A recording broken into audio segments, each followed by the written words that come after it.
Um dos países que mais vem surpreendendo aqui no continente americano é El Salvador.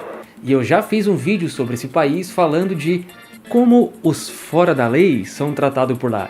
Vale a pena conferir, hein? Mas só depois de assistir esse vídeo aqui primeiro. Porque olha, é algo de dar inveja, hein? Mas não é só por isso que esse país vem se destacando positivamente não, hein? Na verdade, El Salvador vem revolucionando em muitas áreas, tá? Em muitos aspectos daquele país. E aqui nesse vídeo eu trago 9 megaprojetos que o Nayib Bukele, né, o presidente de El Salvador, tá realizando lá naquele país. Mas antes de dar continuidade, né, eu tenho que pedir a vocês para se inscreverem nesse lindo canal para não perderem nenhum dado, informação de países ou cidades pelo Brasil e pelo mundo. E claro, para não perder os videozinhos de viagem também, né? De vez em quando saem uns por aí. Já vai sair pela América Latina aí, ó. E claro que um like também é bem importante para esse canal crescer. Fazer crescer que nem El Salvador, né? Agora sim, dá só uma olhada aí. E a ordem é aleatória, tá? Não é nada de o maior para o menor, o que vale mais para o que vale menos, ou o que vale menos para o que vale mais. Não, são apenas os megas projetos, né? São os 9 megaprojetos que eu escolhi e coloquei nessa ordem que vai aparecer aí ao acaso. Se tu tiver toque ou alguma coisa assim, não se preocupa que não vai aparecer nada que vai te deixar nervoso, tá? Eu juro. Vamos começar então pelo Tren del Pacífico, ou o Trem do Pacífico. Nossa, que difícil essa tradução, né? A cúpula da União Europeia e a comunidade dos estados latinos-americanos e caribenhos se reuniram em Bruxelas, na Bélgica, fizeram uma grande reunião onde outorgaram a El Salvador um financiamento de 450 milhões de dólares. Ou para eles liberar isso tudo aí, quer dizer que o negócio tá indo bem lá, né? Ou o Bukele tem muita lábia, ou eles estão vendo que o país tem algum futuro. Desses 450 milhões de dólares, 150 milhões vão para esse Trem del Pacífico. A espanhol aqui tá de vento em popa, né? E olha só, hein? Uma empresa francesa, uma italiana e uma mexicana já manifestaram interesse de fazer parte desse projeto lá em El Salvador, hein? Olha só. E esse trem aí não vai ligar só algumas cidades do país não, né? Como a gente tem aqui no Brasil, né? Que liga, por exemplo, o metrô de São Paulo vai ligar São Paulo e as cidades ao redor, né? Rio de Janeiro e as cidades ao redor, né? Não. Esse trem aí, que na verdade não é o metrô, né, mas é um trem, vai ligar o país de ponta a ponta. Ou seja, é um trem que vai dar uma mobilidade muito grande para os salvadorenhos. Mas não para por aí, né? Porque a ideia deles é fazer com que esse trem faça conexões com os países vizinhos. E isso vai fazer com que a economia, né, daquele país e de algumas comunidades que moram ali nas fronteiras se intensifique. Olha só que ideia genial, né? Então isso quer dizer que eles não pensam só a pequenos e médios prazos, né? Como acontece com os nossos políticos aqui, né? Que querem fazer uma obra que fique pronta no seu governo, não importa a qualidade, só para aquele governo ali receber todos os créditos, né? Não, lá eles estão pensando a longo prazo. Por quê? Porque esse trem que vai ligar o país de ponta a ponta e fazer conexões com os países vizinhos vai beneficiar a população. Independente de quando fique pronto, de quando comece a atuar. Quando eu falo quando fique pronto, ele inteiro, né? Porque já tem boa parte construído já. E significa que quando ficar totalmente pronto, não vai ser o governo atual que vai ganhar todos os créditos. Não, vão ser os governos que vão vir a posterior. E o Nayib não tá ligando para isso, porque o que importa para ele é o país, El Salvador, e a população de El Salvador. E é assim que o presidente tem que ser, agir em nome da população, e não em nome do partido ou daquilo que ele representa. E olha só, isso aí vai ser muito, mas muito bom diretamente para os moradores. Primeiro porque vai gerar emprego direto, né, para as pessoas que estão construindo toda a estrada de ferro e os trens, né, e que vão trabalhar ali no decorrer dos anos e tudo mais, né. Segundo, que gera empregos indiretos, porque existe toda uma logística, né, para fazer com que aquilo saia do lugar, né, para fazer com que a construção ocorra normalmente. E em terceiro lugar é que onde há, né, as inovações, né, onde tem fluxo de pessoas e aonde vem a modernidade, é onde as pequenas e médias empresas começam a desenvolver os seus negócios. Ou seja, nesse sentido é que alguém pode ver que ali por onde passa o trem pode ser um bom negócio ele ter o negócio dele ali para deslanchar, porque muita gente vai começar a passar por ali. E o trem, que também não vai levar só pessoas, mas sim mercadorias, também vai passar por ali. Então é ali onde ele pode colocar tudo o que ele produziu para vender para o resto do país ou para os países vizinhos também. Olha só que coisa boa, né? Puente San Antonio. Puente San Antonio. Olha só, né? Muitas cidades pequenas aqui pelo Brasil, né? Inclusive aqui em Santa Catarina, possuem aquelas pontes de arames que tem o chão ou o piso só de madeira, né? madeira às vezes quebrada e a ponte balança toda, né? Pelo amor de Deus, passar lá é só para quem tem coragem mesmo. Então, lá em El Salvador, né, um povoado ou uma cidadezinha que ficou esquecida, né, pelos governos anteriores, também possui uma dessas pontes aí, só que ela era bem grande de um lado para o outro, né? E era uma ponte importante para a população ali, porque eles tinham que passar por aquela ponte para poder ir de um lado para o outro, né? A não ser que eles quisessem dar a volta de horas e horas. E aí o que o Bukele fez? Ele falou, não, vamos dar um jeito nisso. Até porque a quantidade de gente que precisa daquela ponte não é tão pouca assim, né? E aquele povoado precisa passar de um lado para o outro para fazer os seus negócios e para a vida acontecer, né? E o pessoal que vivia lá naquela região, eles sempre pediam para o poder, né? Para que o governo ouvissem eles, né? E arrumassem aquela ponte e fizesse alguma nova estrutura, porque ela estava bem precária mesmo. Até que depois de muitos anos, muitas décadas, eles finalmente foram ouvidos pelo Bukele. Bukele. Eles não vão ter só uma pontezinha não, eles vão ter uma mega estrutura onde vai ser possível passar não somente pessoas, mas também carros e veículos grandes. E essa ponte aí também vai possibilitar uma coisa chamada ecoturismo. Isso significa que vai gerar renda para aquela população que são, infelizmente, de baixa renda. E também não só para os turistas, né? Porque vai possibilitar também que os moradores ali da região possam subir nas plataformas turísticas, né? Turísticas que eles vão fazer e possam ter um panorama, né, bonito de toda aquela região ali onde eles moram, né? E das cidades ali. Então vai ser interessante tanto para o turista quanto para quem mora ali. Agora esse próximo é para quem gosta de futebol. Estádio Nacional, ou o Estádio Nacional. Olha só, gente, como vai ficar esse estádio aí. Olha, por mais que El Salvador não tenha uma grande projeção, né? Não tem, na verdade, nem tem uma projeção internacional no futebol, eles são tão aficionados pelo futebol quanto os brasileiros. O futebol, ou ballon-pied, como costumam dizer para lá, também é um esporte nacional. Então aí, né, justamente por causa disso e também para receber os jogos pan-americanos lá, e o Bukele mandou construir esse estádio que mais parece um coliseu com uma estrutura moderna. E esse estádio aí tem uma capacidade para 50 mil pessoas. Ah, mas agora alguém deve estar pensando, pô, o Maracanã tem para mais 100 mil, os estádios no Brasil, tem muitos estádios aqui no Brasil que tem a capacidade para botar mais gente do que o Estádio Nacional de El Salvador.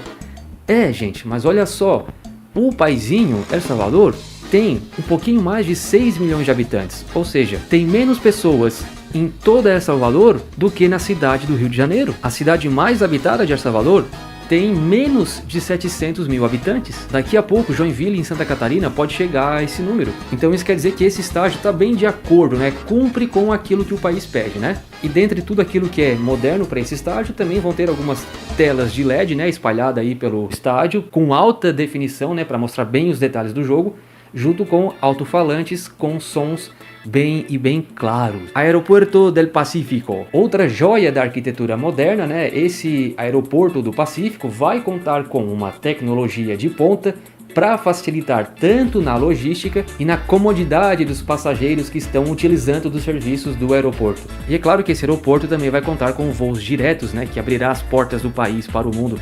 Gente, quando eu falo em voo direto, isso, na verdade, é muito positivo, porque às vezes, se o sujeito quer pegar o avião, né, aqui do Brasil, para visitar algum país, ele vai ter que fazer uma escala lá longe para depois voltar, dando horas e horas de viagem, né, de uma viagem que, se fosse direto, dariam 2 ou 3 horas. A ideia é que esse aeroporto seja a porta de entrada para turismo dentro do país, né, trazendo muitos dólares para os salvadorenhos. E além dos empregos, né, que o próprio turismo gera, que não são poucos, o próprio aeroporto também vai gerar centenas e centenas de empregos diretos, sem contar com aqueles indiretos que também gera, né? Somente no primeiro ano de funcionamento, a estimativa é que o aeroporto gere 4.700 empregos e ao longo de 10 anos é que chegue a 10 mil empregos. Uau! O intuito de construir, né, um aeroporto na região oriental do país é para desenvolver o turismo daquela região e gerar renda para aquela região. Outra obra, o Bypass de San Miguel, que nada mais é do que um desvio de rota da importantíssima rodovia pan-americana. Na verdade, essa rodovia aí corta praticamente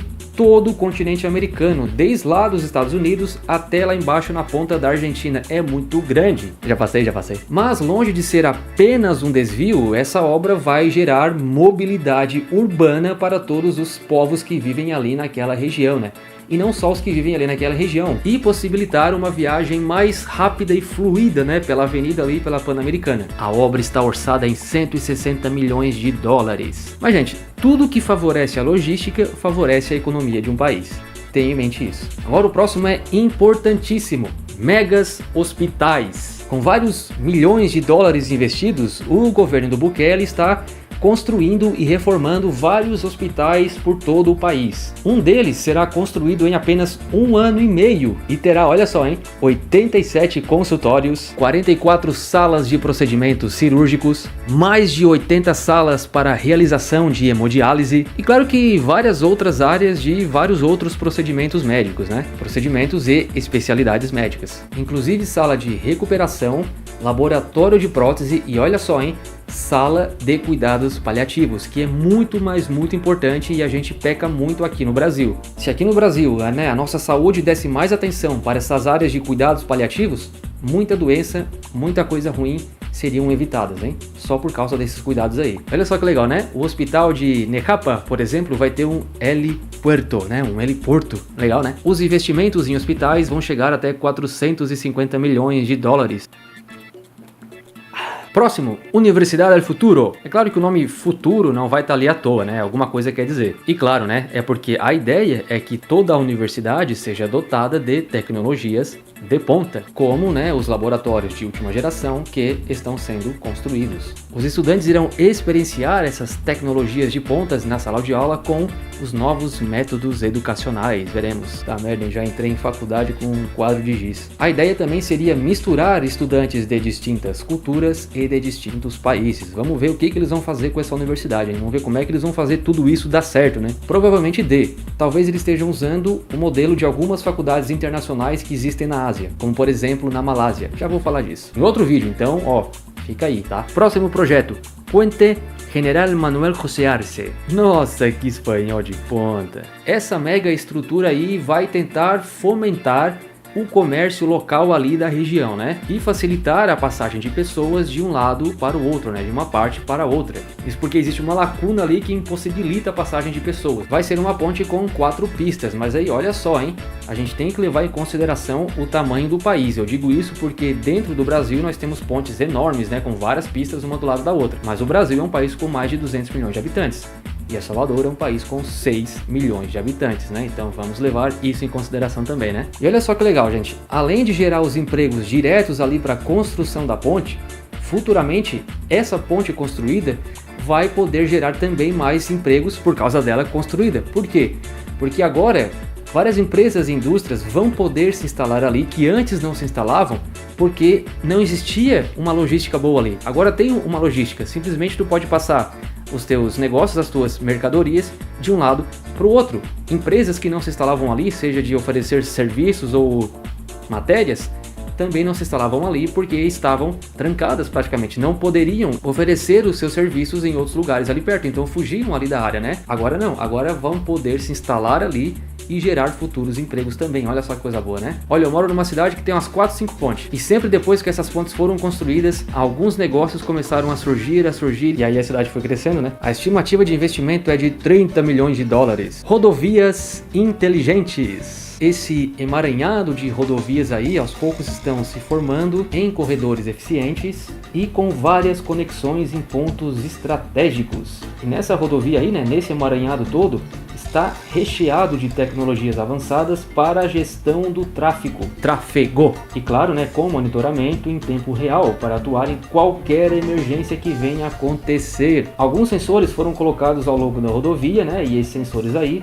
informam o clima, a condição do tráfego e até a qualidade do ar. Em algumas partes da via ainda existem carregadores de carros elétricos, fazendo com que os condutores, né, desses veículos não precisem parar em um posto, né, para carregar a energia, ou não fiquem sem energia no meio de uma viagem, né? Olha só. Além também de umas iluminações inteligentes pela autopista, né? O investimento total é de 750 milhões de dólares. É agora que eles não estão roubando, né? Que não tem a corrupção que tanto tinha em El Salvador, eles estão conseguindo fazer tudo isso, né? Bom, e como brinde, né, para fechar esse vídeo, apesar de não ser um mega projeto, é um projeto plausível e merece ser mostrado aqui também. Em El Salvador, eles também estão levando adiante adiante, né, um projeto chamado Mi Nueva Escuela, ou A Minha Nova Escola, que bonitinho, né? Do qual a meta para 2023, olha só, hein, apenas para 2023, é reformar e melhorar 500 escolas e centros educacionais. Aprende, Brasil! Você sabe quem estão trabalhando nisso? Os detentos, pois é, eles têm que pagar